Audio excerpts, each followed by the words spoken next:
स्वामी श्री रामदास जी श्री श्री घनश्याम दास जी महाराज का प्रचारक हुनुहुन्छ। उहाँलाई श्री श्री घनश्याम दास जी महाराजले विक्रम सम्मत 2074 रामनवमी का दिन पीत वस्त्र एवं आध्यात्मिक नाम रामदास जी प्रदान गरेर सनातन धर्म भक्ति मार्गको प्रचारको आज्ञा दिनुभयो। श्री गुरुदेवको आज्ञालाई शिरोधार्य गर्दै श्री रामदास जीले सनातन धर्म भक्ति मार्गको प्रचार सेवा गरिरहनु भएको छ। भौतिक शास्त्रमा स्नातक एवं व्यवस्थापनमा स्नातकोत्तर गर्नुभएका स्वामी श्री रामदास जीले नेपाल एवं भारतका विभिन्न स्थानहरूमा प्रवचन एवं सत्संग मार्फत सनातन धर्मको सिद्धान्तलाई जन जनमा पुर्याउने प्रयत्न गर्नुभएको छ। उहाँको सम्पर्कमा आएर श्रद्धालु जनहरूले सनातन धर्मको सिद्धान्तलाई जानेर त्यस अनुसारको साधना गरेर श्री गुरुदेवको अनुकम्पाद्वारा आध्यात्मिक सुख शान्तिको अनुभव गरेका छन्। आउनुहोस् स्वामी श्री रामदास जीको प्रवचन सुनेर लाभ प्राप्त गरौं।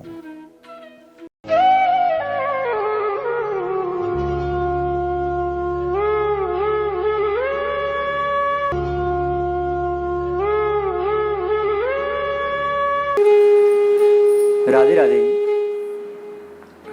सनातन धर्मको बारेमा कयौं दिनदेखि हामी चर्चा गर्दै आइरहेका छौं र कतिपय महानुभावहरूले फेसबुकमा कमेन्ट गरेर यही लेख्नु भएको थियो कि अझै सनातन धर्म के हो ज्ञान भएन, त्यसैले फेरि परिभाषा गरिदिनुस्। हेर्नुस्, सनातन धर्म यस्तो धर्म हो जुन हिजो पनि थियो, आज पनि छ र भोलि पनि रहन्छ। सनातन धर्म यस्तो धर्म हो जुन मेरो पनि धर्म हो, तपाईको पनि धर्म हो, सबै प्राणी मात्रको चराचर जीवको धर्म हो। अब यहाँहरु नै अन्दाज गर्नुस् कि यस्तो के हुन सक्छ जुन हामी सबैको निम्ति साझा धर्म होस्। जसरी आगोको सनातन धर्म हो जलाउनु, प्रकाश दिनु, ताप दिनु, त्यसै गरी हामी सबैको एकमात्र सनातन धर्म हो आनन्द चाहनु। अब याद गर्नुस्, हिजो पनि म आनन्द चाहन्थे, आज पनि आनन्द चाहन्छु, भोलि पनि आनन्द चाहन्छु। अर्थात् तीनै कालमा भूत वर्तमान भविष्यमा जीवले केवल आनन्द चाहन्छ। त्यसै गरी म पनि आनन्द चाहन्छु, तपाई पनि आनन्द चाहनुहुन्छ र चराचर सबै जीवले आनन्द चाहन्छन्। यो हामीले सिद्ध गरिसक्यौं प्रत्यक्ष प्रमाणद्वारा, अनुमान प्रमाणद्वारा एवं शब्द प्रमाणद्वारा। त्यसैले आनन्द चाहनु हाम्रो स्वाभाविक धर्म हो, सनातन धर्म हो र हामी तीनवटा लक्षणले युक्त आनन्द चाहन्छौं। के हुन्? पहिलो, आनन्द अनन्त मात्राको हुन्छ, अर्थात् हामी अनन्त मात्राको आनन्द चाहन्छौं। हामी चाहन्छौं त्यो आनन्द बढ्दै जाओस्, यो दोस्रो लक्षण, र सधैँ रहिरहोस्, यो तेस्रो लक्षण हो आनन्दको। तर अहिलेसम्म जति पनि सुखको हामीले अनुभव गर्यौं, ती सबै सुखहरू हामीले चाहेको सुखको लक्षणभन्दा विपरीत लक्षणले युक्त छन्। अर्थात् हामी अनन्त मात्राको चाहन्छौं, हामीले सीमित सुख पायौं, अल्प सुख पायौं। हामी चाहन्छौं त्यो आनन्द बढ्दै जाओस्, संसारमा अनुभव गरेको सुख घट्दै गयो। हामी चाहन्छौं सधैँ रहिरहोस्, रहेन, समाप्त भयो हामीले अनुभव गरेको सुख। त्यसैले त्यो वास्तविक आनन्द जुन हामी चाहन्छौं त्यो कहाँ छ, कसरी प्राप्त गर्न सकिन्छ, यही प्रमुख प्रश्न हो। किनकि हामी प्रत्येक कर्म आनन्दकै निम्ति गर्दछौं, संसारमा जति पनि हलचल देखिन्छ सबै आनन्दको निम्ति हो। यति महत्त्वपूर्ण हो आनन्द कि हामी आनन्दकै निम्ति संकल्प गर्दछौँ। अनादिकालदेखि निरन्तर त्यही आनन्दको लागि प्रयत्न गर्दछौँ, त्यही आनन्दको खोजी गर्दछौँ। त्यसैले यही अनन्त मात्राको प्रतिक्षण बढ्दै जाने, सधैँ रहिरहने आनन्द चाहनु नै हामी सबैको सनातन धर्म हो। र ध्यान दिनुस्, यसको एउटा पनि अपवाद छैन। किनकि कुनै पनि व्यक्ति यस्तो न थियो, न छ, न हुनेछ जसले यो हिम्मत गर्न सकोस्, भन्न सकोस् कि म आनन्द चाहन्न, दुःख चाहन्छु। अब यो त सनातन धर्मको परिभाषा भयो। अब मूल विषयमा आउनुस्। हेर्नुस्, त्यो आनन्द कहाँ छ, कसरी प्राप्त गर्न सकिन्छ, यसको बारेमा चर्चा गर्ने क्रममा हामीले यही बुझ्यौँ कि त्यो आनन्द, अनन्त मात्राको आनन्द, प्रतिक्षण बढ्दै जाने आनन्द, सधैँ रहिरहने आनन्द, त्यो आनन्द शास्त्रले बतायो भगवान नै हुनुहुन्छ। त्यसैले भगवानलाई प्राप्त गरेर नै हामी सुखी हुन सक्छौँ। किनकि भगवान नै आनन्द हुनुहुन्छ। र भगवानलाई कसरी प्राप्त गर्ने, यसको बारेमा पनि हामीले चर्चा गर्यौँ, बुझ्यौँ। शास्त्रवेदले यही बतायो कि भगवानलाई जानेर नै भगवानलाई प्राप्त गर्न सकिन्छ।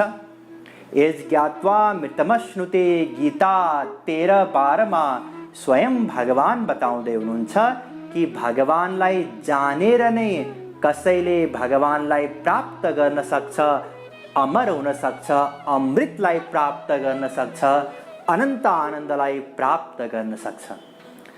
यद्यपि भगवान सर्वत्र हुनुहुन्छ, सर्वव्यापी हुनुहुन्छ, हामी भित्र पनि हुनुहुन्छ। यस्याक्षरम शरीरम सुवालोपनिषद 7:1 वेद पनि भन्दछ कि भगवान हामी भित्र हुनुहुन्छ, आत्माको पनि आत्मा हुनुहुन्छ। यस प्रकारले भगवान भित्रै रहेर पनि, हामी भित्र भगवान रहेर पनि हामी आनन्दबाट वञ्चित छौँ, भगवानबाट वञ्चित छौँ। किन? नजानेको कारणले गर्दा। हामीले जान्दै जानेनौँ भगवान को हुनुहुन्छ। जसरी पारसको मणि साथमा भएर पनि नजानेको कारणले गर्दा एउटा व्यक्ति गरिब छ, त्यसै गरी हामीसँग भगवान नित्य निरन्तर रहेर पनि उहाँलाई नजानेको कारणले गर्दा हामी दुखी छौँ। त्यसैले अब प्रश्न आउँछ, भगवानलाई कसरी जान्ने, भगवानलाई कसरी प्राप्त गर्न सकिन्छ। हेर्नुस्, मैले एउटा श्रृङ्खलामा यहाँहरूलाई बताएको थिएँ पराविद्या र अपराविद्याको बारेमा। अपराविद्या भन्नाले संसारी विषय, स्वर्गसम्मको, त्यसलाई प्राप्त गर्ने, त्यो विषयको सुख प्राप्त गर्ने विद्या हो। र पराविद्या भन्नाले भगवानलाई प्राप्त गर्ने विद्या हो। अर्थात् हामी यो प्रवचन श्रृङ्खलामा जे पनि चर्चा गर्दैछौँ त्यो सबै पराविद्या हो, भगवानलाई प्राप्त गर्ने विद्या हो। अस्तु, अब बुझौँ भगवानलाई कसरी प्राप्त गर्न सकिन्छ। तर त्योभन्दा पहिले यो प्रश्नको उत्तर बुझ्न अनिवार्य छ कि भगवानलाई कसले प्राप्त गर्न सक्छ।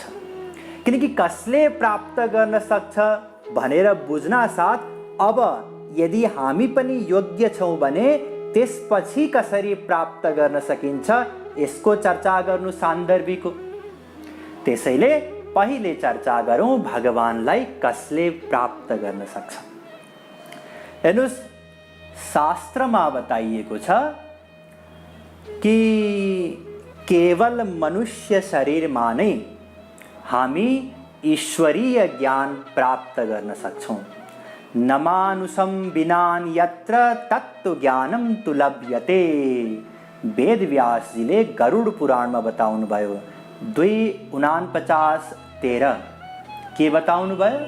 यही बताउनुभयो कि केवल मनुष्य शरीरमा नै हामी भगवानलाई प्राप्त गर्न सक्छौँ, केवल मानव देहमा। यो जुन तत्त्वज्ञान शब्द यहाँ आयो, कयौँ व्यक्तिहरू तत्त्वज्ञान केलाई भनिन्छ उहाँहरूलाई थाहा छैन। भन्न त भन्नुहुन्छ तत्त्वज्ञान एकदम इम्पोर्टेन्ट हो, तत्त्वज्ञान जान्नुपर्छ, तत्त्वज्ञानको विशेष महत्त्व छ, तर तत्त्वज्ञान केलाई भनिन्छ यसको बारेमा पनि बुझिहालौँ। हेर्नुहोस्, तत्त्वज्ञान भन्नाले एउटा तत् पदार्थको ज्ञान, एउटा त्वम पदार्थको ज्ञान र तत्पदार्थ र त्वम पदार्थको सम्बन्धको ज्ञान, यसलाई भनिन्छ तत्त्वज्ञान। अर्थात् तत्पदार्थ भन्नाले भगवान ब्रह्म, त्वम पदार्थ भन्नाले जीवात्मा र तत्पदार्थ अर्थात् भगवान र त्वम पदार्थ अर्थात् जीवात्माको बीचको सम्बन्धको ज्ञान, यसैलाई भनिन्छ तत्त्वज्ञान। अब यो तत्पदार्थ र त्वम पदार्थ अर्थात् भगवान र जीवात्माको बीचको जुन सम्बन्ध हो, त्यो सम्बन्ध सन्तहरूले अलग अलग व्याख्या गर्नुभएको छ। जस्तै जीव नै ब्रह्म हो, कुनै पनि भेद छैन, यति भन्न साथ अब यो अद्वैतवाद भयो। जीव र ब्रह्ममा भेद पनि छ, अभेद पनि छ, द्वैताद्वैतवाद भयो। जीव र ब्रह्ममा भेद छ, अलग अलग हुन्, पृथक पृथक हुन्, द्वैतवाद भयो। यस प्रकारले जीव र ब्रह्मको बीचको सम्बन्धको भेदलाई लिएर, त्यो सम्बन्धको व्याख्यालाई लिएर अलग अलग वादहरू छन् हाम्रो सनातन धर्ममा। तर ती अलग अलग सबै वादहरू आफ्नो आफ्नो प्रकारले, आफ्नो आफ्नो व्याख्या अनुसार सबै सही छन्, कुनै पनि गलत छैन, किनकि यो अनुभव प्राप्त गरेर सन्तहरूले निरूपण गर्नुभएको सिद्धान्त हो। अस्तु, हामी यहाँ चर्चा गर्दै थियौँ तत्त्वज्ञानको। यो जुन तत्त्वज्ञान हो, भगवानको बारेमा, भगवान को हुनुहुन्छ, के हुनुहुन्छ, जीवात्माको बारेमा, म देह हुँ कि आत्मा हुँ, मेरो स्वरूप के हो, त्यसपछि भगवान र जीवको बीचको सम्बन्ध, जीव भगवानको अंश हो, भगवानको नित्य दास हो, भगवानलाई पाएर नै जीवले आनन्द चाहन्छ, भगवानलाई प्राप्त गर्ने तरिका, यी सबै ज्ञान जुन तत्त्वज्ञान हो, यो तत्त्वज्ञान केवल मानव देहमा नै सम्भव छ। मानव देह बाहेक अन्य 84 लाख प्रकारका योनिहरू, सबै गरेर 84 लाख प्रकारका योनिहरू छन्, शरीरहरू छन्। यी 84 लाख प्रकारका शरीरहरूमध्ये केवल मानव देहमा नै त्यो तत्त्वज्ञान प्राप्त गर्न सकिन्छ। त्यसैले मानव देह विशिष्ट देह हो। र यदि यो मानव देहमा भगवानलाई जानेनौँ, भगवानलाई जान्ने प्रयत्न गरेनौँ भने वेदव्यासजी भन्नुहुन्छ त्यो ब्रह्म हत्यारा समान हो। नवेत्यात्महितं यस्तु स भवेद ब्रह्म घातकः। गरुड पुराण 2:49-16। हेर्नुहोस्, जुन चिज जे प्रयोजनको निम्ति हो, त्यो चिज त्यसको निम्ति उपयोग गरिएन भने त्यो त पाप हो। अर्थात् मानव देह भगवानलाई जान्नको निम्ति हो। संसारमा आएर पढाइ गरेर, विवाह गरेर, बाल बच्चा जन्माएर, हुर्काएर, तिनीहरूलाई बढाएर, बुढेसकालमा कहिले मरिन्छ भनेर कुरेर बस्नु, मृत्युलाई कुरेर, यसको निम्ति मानव देह होइन। यी सबै त हामीभन्दा श्रेष्ठ अन्य योनिहरूमा सबै पशु पक्षीहरूले गर्दछन्। त्यसैले जुन प्रयोजनको निम्ति मानव देह हो, त्यो प्रयोजन सिद्ध गर्नको लागि हामीले प्रयत्न गर्नुपर्छ। यदि हामीले प्रयत्न गरेनौँ यो मानव देहमा भगवानलाई जान्नको लागि भने स्वयं भगवानले भागवतमा बताउनु भएको छ, लब्ध्वेह मानुषीं योनिं ज्ञान विज्ञान सम्भवाम। यो जुन मानव देह हो, यो मानव देह जसले प्राप्त गरेका छन् ती सौभाग्यशाली छन्, किनकि यही मानव देह नै ज्ञान र विज्ञानको स्रोत हो। र अब यसपछि भगवान बताउनुहुन्छ, आत्मानं यो न विद्येत, जसले यो मानव देहलाई पाएर भगवानलाई जान्ने प्रयत्न गर्दैन, न कोचिच्छ ममाप्नुयात्, भागवत 6:58। त्यसले अन्यत्र कहीँ पनि कुनै पनि शरीरमा सुख शान्ति प्राप्त गर्दैन। अर्थात् यो मानव देह एउटा स्वर्णिम अवसर हो। 84 लाख प्रकारका शरीर मध्ये यही मानव देहमा नै भगवानलाई जान्न सकिने भएकाले यो मानव देह अत्यन्त दुर्लभ बताइएको छ। कति दुर्लभ? आदि जगद्गुरु श्री शंकराचार्य जी भन्नुहुन्छ कि यो मानव देह यति दुर्लभ हो कि भगवानको कृपा द्वारा नै यो मानव देह मिल्न सक्छ। शंकराचार्यजीले भगवानका दुर्लभ कृपाहरू के हुन सक्छन् भनेर विचार गरेर मन्थन गरेर 3वटा दुर्लभ कृपा बताउनु भयो। दुर्लभम त्रयमेवैतत् दैवानुग्रहकारकं, मनुष्यत्वं मुमुक्षुत्वं महापुरुष सम्भवः। शंकराचार्य जी भन्नुहुन्छ भगवानका 3वटा दुर्लभ कृपाहरू हुन्छन्। पहिलो हो मानव देह मिल्नु, यो सबैभन्दा महत्त्वपूर्ण दुर्लभ कृपा हो। त्यसै गरी अन्य शास्त्रमा पनि यो मानव शरीरलाई अत्यन्त दुर्लभ बताइएको छ। दुर्लभो मानुषो देहो देहिनां क्षणभङ्गुरः, तत्रापि दुर्लभं मन्ये वैकुण्ठ प्रियदर्शनम। भागवत 11:2-29।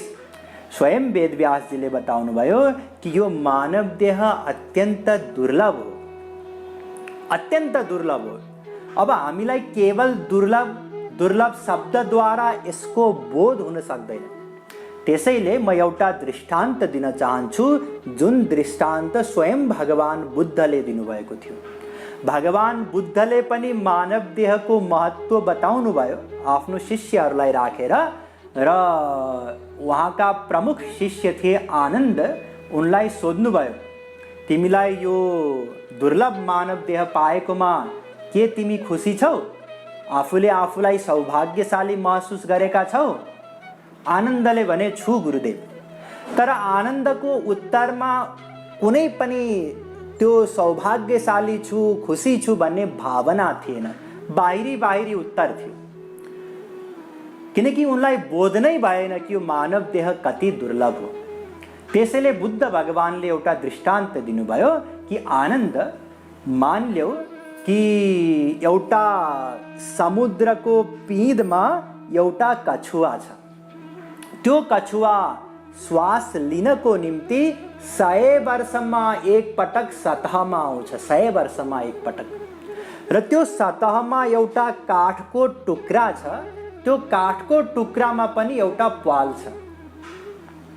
अब मलाई बताओ कि 100 वर्षपछि त्यो कछुवा समुद्रको सतहमा श्वास फेर्नको लागि आउँदाखेरि त्यो काठको टुक्रा पनि संयोगवश उसको ठिक माथि रहेर त्यो काठको टुक्रामा भएको प्वालमा त्यो कछुवाको गर्दन फस्ने सम्भावना कति हुन्छ? आनन्दले विचार गरे र भने कि प्रभु, यो त मलाई असम्भव लाग्दैछ। भगवान बुद्धले फेरि प्रश्न गर्नुभयो, आनन्द के वास्तवमै यो असम्भव छ र?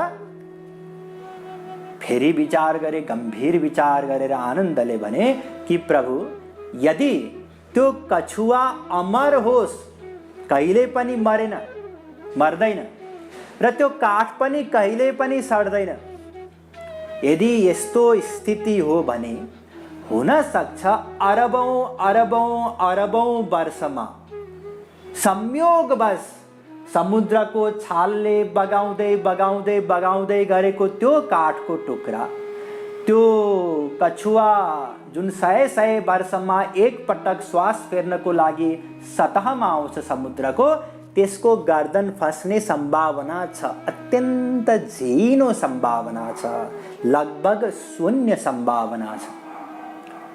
भगवान बुद्धले बताउनु भयो, आनन्द यो मानव देह प्राप्त गर्ने सम्भावना त्यो भन्दा पनि न्यून सम्भावना छ यसको, यति दुर्लभ हो मानव देह। यो सुन्नासाथ आनन्द यति खुसी भए कि मलाई यति दुर्लभ मानव देह मिलेको छ, त्यसैले म लक्ष्य प्राप्तिको निम्ति एक एक क्षण यसको सदुपयोग गर्छु, यो निश्चय गरे। हेर्नुहोस्, अझै अर्को दृष्टान्तद्वारा बुझ्नुहोस् कति दुर्लभ छ मानव देह मिल्नको लागि। किनकि कयौं व्यक्तिहरू यही सोच्दछन् कि 84 लाख प्रकारको शरीर हुन्छ, त्यसैले मानव देह छुटेपछि एक एक गरेर सबै देहहरूमा एक चक्कर लगाएपछि फेरि मानव देह मिल्छ। त्यसो होइन। एक पटक स्वामी नारायणजी एकजना सन्त हुनुभएको छ, उहाँले प्रवचनको क्रममा बताउनु भयो आफ्नो शिष्यहरूलाई कि यो मानव देह यति दुर्लभ हो, यति दुर्लभ हो, यति दुर्लभ हो कि 3.5 करोड ब्रह्मा जी को आयु बितिसकेपछि बल्ल सायद यो मानव देह फेरि मिल्ने सम्भावना रहन्छ। 3.5 करोड ब्रह्मा जी को आयु। अब यहाँहरू मध्ये कतिपयले यस अघिको प्रवचन सुन्नु भएको थियो, त्यसमा मैले समयको गणना गरेको थिएँ। परमाणुदेखि लिएर 2 परार्धसम्म अर्थात् ब्रह्माजीको आयुसम्म। त्यसमा संक्षेपमा बुझ्नुहोस्, यही बताइएको थियो कि 4,32,000 वर्षको कलियुग हुन्छ, त्यसको 2 गुना 8,64,000 वर्षको द्वापर, त्यसको कलियुगको 3 गुना 12,96,000 वर्षको त्रेता, कलियुगको 4 गुना 17,28,000 वर्षको सत्ययुग, यी चारैवटा युग मिलाउँदा चतुर्युग अर्थात् 43,20,000 वर्षको 1,000 पटक चतुर्युग बितेपछि ब्रह्माजीको एक दिन 4,32 करोड वर्षको, त्यति नै लामो ब्रह्माजीको रात्रि। यस प्रकारले ब्रह्माजीको आयु 100 वर्ष अर्थात् 31 नील 10 खरब 40 अरब वर्ष। यत्रो त ब्रह्माजीको आयु हुन्छ, 31 नील 10 खरब 40 अरब। यस्तो ब्रह्माजीको आयु 3.5 करोड। हामी अनुमान पनि गर्न सक्दैनौँ।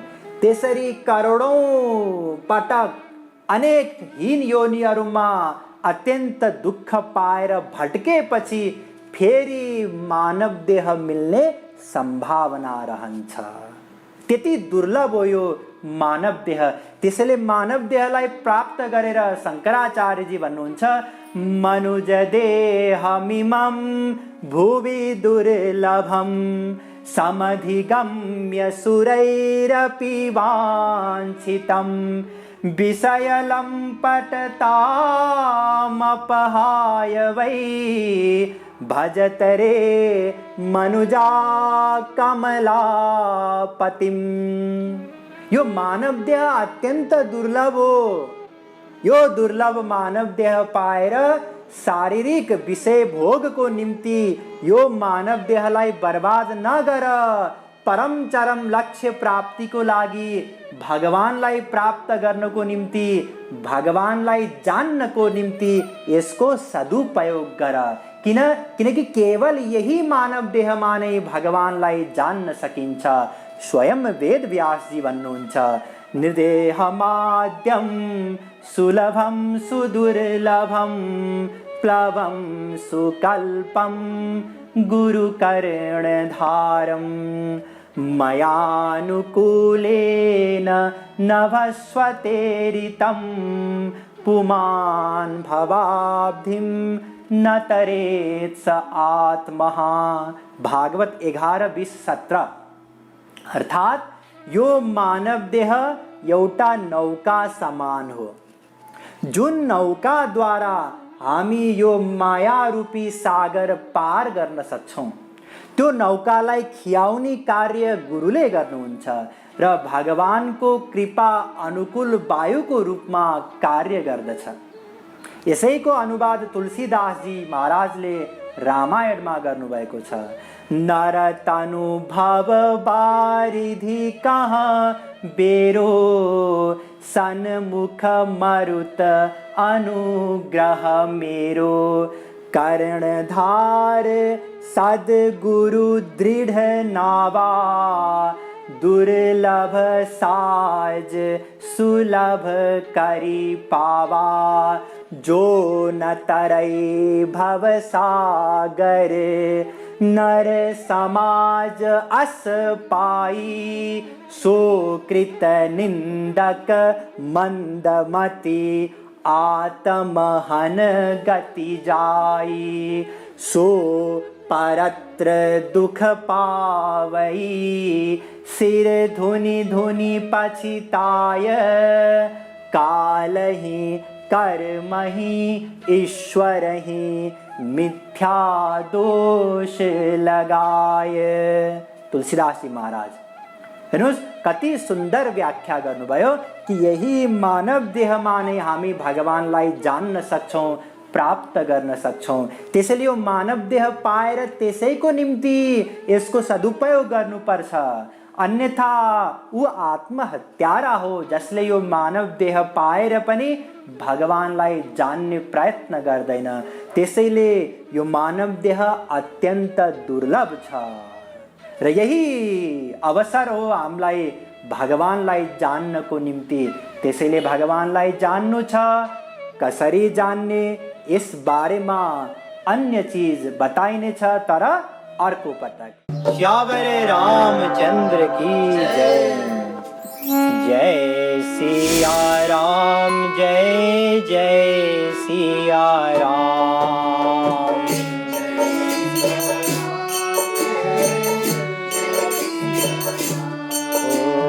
जय सिया राम, जय जय सिया राम।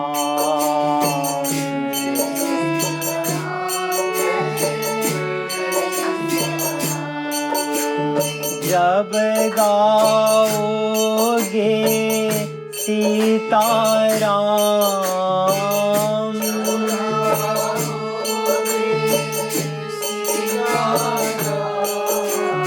जब गाओगे सीताराम,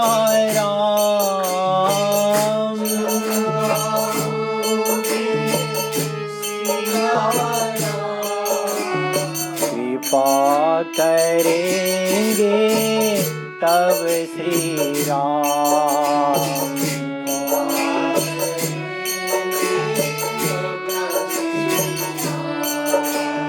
कृपा करेंगे तब श्री राम।